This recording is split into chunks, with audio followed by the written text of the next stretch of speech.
The Irish Anzacs database is hosted on the website of the Faculty of Arts and Social Sciences at the University of New South Wales. It's known as the FAS repository. And this is the homepage of the FAS repository. Below the icon is some information on the Irish Anzacs database. To access the Irish Anzacs database, click on the Irish Anzacs project either above the Irish Anzacs project icon or in the collection menu bar.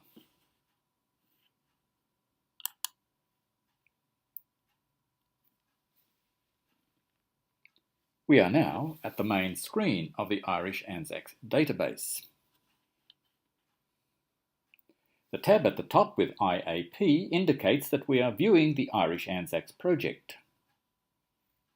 The tab marked MIC refers to another database on the FAS repository, the Moving Image Collection. It is unrelated to the Irish Anzacs project. In time, the FAS repository will be hosting many different databases. At the top of the screen, there is also a search box. There is a sidebar with what are called facets, and a main screen listing the soldiers whose service records are in the database. The initial view shows 10 soldiers. You can scroll down to see all 10. You can page through the screens by clicking the buttons at the bottom right or at the top right. You can sort the names into alphabetical order by clicking on Title in the drop-down menu.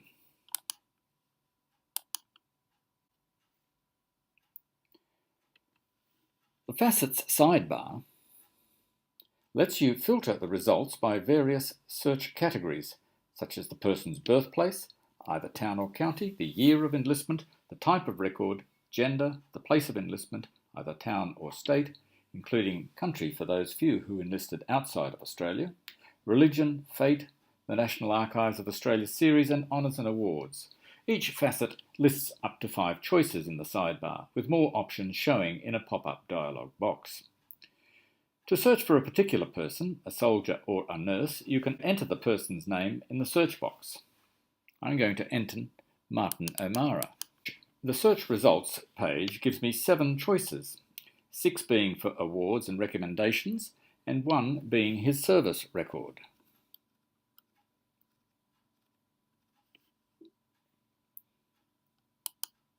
If I click on his service record, I come to a screen that provides basic information about O'Mara that has been extracted from the attestation form he completed on enlistment.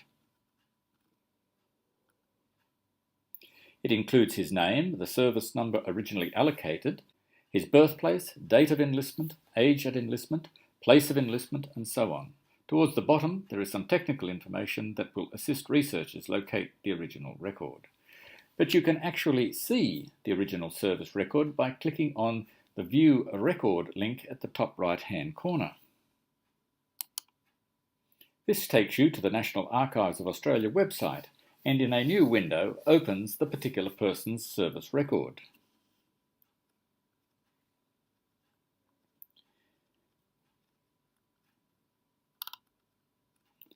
You can page through that service record by clicking on the page buttons. If you close that window, you are back at the Irish Anzacs database. If you click the back button on your browser, you will return to the search results page. Let's look at some of the awards and recommendations. If the record relates to the award itself, it will give a citation to the gazettes in which the award was promulgated and the type of award.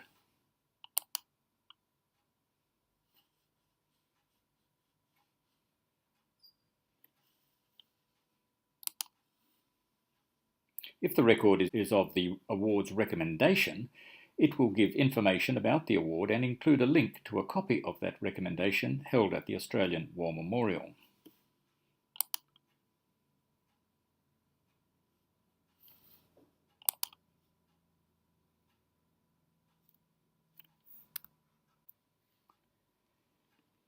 To return to the search results, close that window and click the back button on your browser.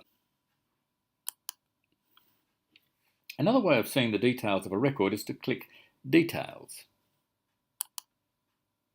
It will drop down a window that you can scroll down. Close that window by clicking on the X. To return to the main window, you can click the back button, but if you get lost or a problem occurs, you can click FAS Repository at the top of the screen. That will take you to the FAS Repository homepage from where you can re-enter the Irish Anzacs database.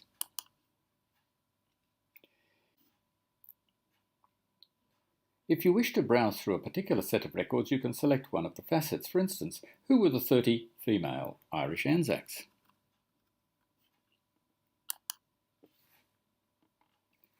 Here we see their names in the main part of the window, but the sidebar now contains facets relating to those records only. The grey number in brackets indicates how many records meet that description. By clicking on Cavan, we can bring up the 3 women who gave their birthplace as County Cavan. The facets now give information about them. We can see which one enlisted at Adelaide.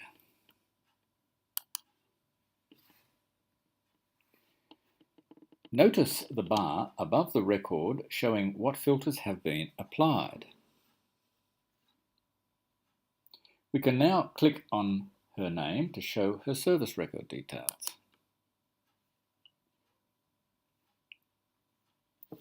If we return to the previous window and click on the X next to Cavan, we can now see the names of 3 female Irish Anzacs who enlisted at Adelaide, not only the one born in Cavan.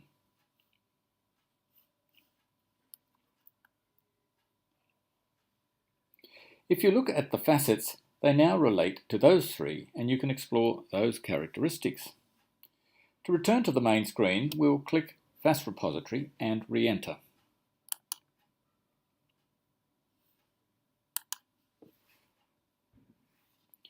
You can go on exploring the database by clicking in the facets or using search terms that appear in the records. For instance, to find those Irish Anzacs who were killed or died, you can use the Fate facet.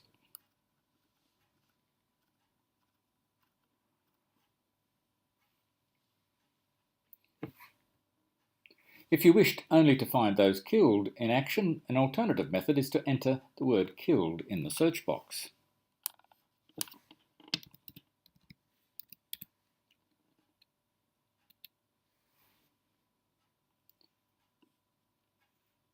You can then narrow those search results by using the facets. For example, you could identify the 8 from County Carlow and explore their service records. Each Irish Anzac in the database has a service record. Some individuals will have other records in addition to their service record, such as a Roll of Honour entry, awards and recommendations, and so on. Here is an example.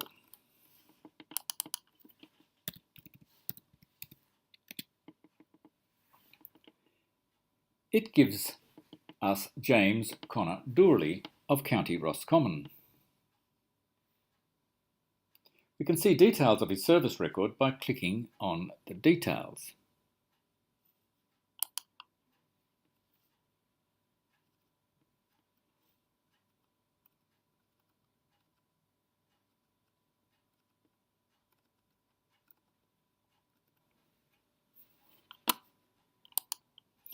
If we click on his Roll of Honour record,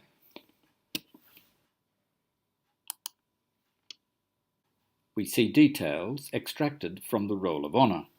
If we want further information, we click on View Record. And this takes us to the Australian War Memorial database. And this opens up a new window which we can scroll down.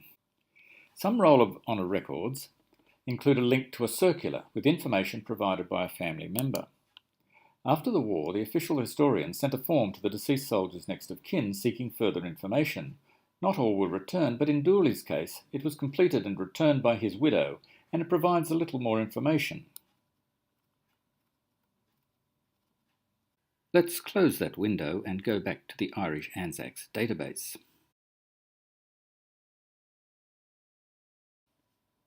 Dooley also has a Red Cross file.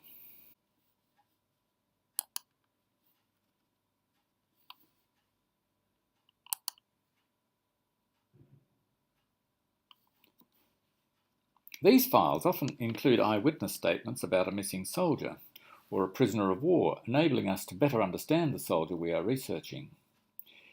In this case, driver R.B. Stowe said to the Red Cross, "I knew Dooley ever since I was in the company, August 1918, and was his bivvy mate.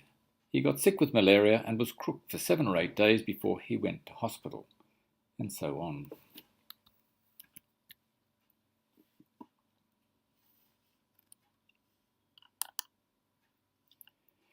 This is just a brief demonstration of how the Irish Anzacs database works. The database provides families with an opportunity to find in one place information about a family member. It also enables researchers and local historians to search for information on groups of individuals such as those from a particular county. In time, we will add additional names to the database as we continue the search to discover all of the Irish Anzacs. We will also add further information about individuals from other sources, such as the embarkation roll. We'll also make available in the future a facility for persons to contact the Irish Anzacs project to pass on information, corrections and suggestions for improving the database. The Irish Anzacs database will prove a useful addition to the resources currently available to better understand the contribution which the Irish have made to the building of the Australian nation.